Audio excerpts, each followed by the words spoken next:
it is God who acts through you. And my purpose as an empirical individual is to show you God's ways, and his ways are dialectical. And in this video I would like to briefly explain the dialectics of Islam and national identity, or Islam and right-wing politics in the West. With the terror attacks perpetrated by radical Muslims, some persons within the West feel that radical Islam is an other, something radically different that they separate from themselves, and by designating this other, they are also forced to reflect upon the self, because the other and the self are in an essential relationship. And radical Islam reinforces in many people the consciousness of their own identity, and they will make the difference between radical Islam and their identity as liberal, enlightened Westerners, saying that tolerance, equal rights for men and women, separation of church and state, hedonism are values which are worth preserving and which are different from the values promoted by radical Islam. But all these values are contradictory because they contain within themselves the seed of their own passing away. Tolerance is a contradictory value, because if you tolerate everything, you tolerate intolerance, so it's a dialectical process of self-negation. Equal rights, if you give equal rights of votes to men and women in a democracy, women are psychologically programmed by evolution, but to select the best and strongest men to reproduce with. So women always have an interest to act so that, well, they, strictly speaking, they do not act, but to shape the circumstances so that the best men will emerge, and they will be able to mate with the best and contribute to their genetic success. So many women accept and vote for political parties which promote immigration, and it is known in the so-called right-wing sphere, but that's not to be condemned, it's just trying to explain.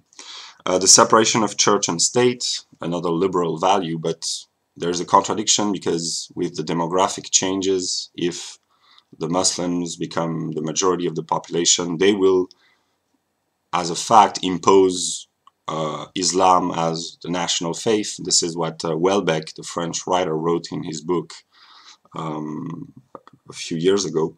And hedonism is contradictory, because if you seek only pleasure and reject pain, it leads to decadence in a way. You do not even have the strength to fight against that which wants to prevent your enjoyment of pleasure. So that's contradictory. So the dialectical movement leads from an opposition of radical Islam and liberal values to an opposition of Islam as such with normal, ordinary, decent Muslims, and a right-wing or conservative viewpoints for Europeans. And these conservatives, they will be forced to admire, to acknowledge that they admire in Islam all what they cherish for their own people, because Muslims are depicted by these conservatives unconsciously as having faith, solidarity, keeping the traditions alive, having strong family ties. So all the conservative values are admired in Islam. So the other is Islam, but at the same time it has all the qualities that the conservative wish for themselves. So and in comparison to that, the conservative, the more right-wing they are, the more they will criticize the West for being egotistic, individualistic, decadent, atheistic, and so on. And they will come into a process of radicalization. And in this process, they will start to admire not Islam, but radical Islam, what at first they despised, because Islam is the religion of sublimity. It's the religion of the sublime, because for the Muslims, God is so far above the finite, God is the infinite, so far above everything finite that they are willing to annihilate, not necessarily violently, but to discard all the finite in order to contemplate the infinite, which is the sublime, which is Allah in the Muslim religion. So the right wing, the radical right wing nationalists, Europeans will be forced to acknowledge that they admire this sublime aspect of Islam, and this is what Hegel calls an Aufhebung, and I will read what he says about Aufhebung.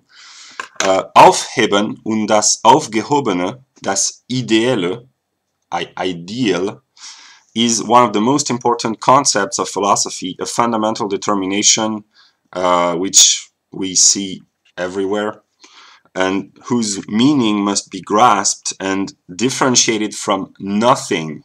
Aufgehoben is a negation, but the result of the aufgehoben is not nothing, it's a determinate nothing. So it has the content from that which it comes from as incorporated into itself. And he says that Aufheben has in the common language the doubled meaning of being to keep, to preserve, and to put an end. So it's both. Yeah. So the process of consciousness in the West will first differentiate an other in the form of radical Islam and strengthen the identity in the form of liberal values. But they are self-contradictory, so which leads to conservatism or right-wing politics as opposed to Islam as such, and not radical Islam only. But the more you go into the process, the radical elements of the right will admire radical Islam, not just Islam, but radical Islam, and they will incorporate their value into their worldview, this sublime idea of God, and they will devote themselves to a sublime ideal for them, which can be radical right-wing politics. And this is a reciprocal process of the determination of consciousness. And yeah, I'm just trying to explain.